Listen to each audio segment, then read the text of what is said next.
खबर शामिल करते हैं ननकाना साहब से। हमारे नुमाइंदे अली जट की तफसील के मुताबिक ननकाना साहब के इलाके वारबर्टन में 2 मुसल्लह डाकुओं ने दुकान में दाखिल होकर डकैती की वारदात की।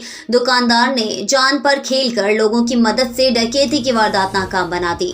ननकाना साहब के इलाके वारबर्टन के मेन बाजार में अलमक्का क्लॉथ हाउस में दुकानदार अब्दुल रऊफ से डाकुओं ने असले के जोर पर डकैती की वारदात की और भागने की कोशिश के दौरान दुकानदार अब्दुल रऊफ ने बहादुरी का मुजाहरा करते हुए लोगों की मदद से डकैती की वारदात को नाकाम बना दिया और दोनों डाकुओं को बाजार से पकड़कर खूब धुलाई करके पुलिस थाना वारबर्टन के हवाले कर दिया।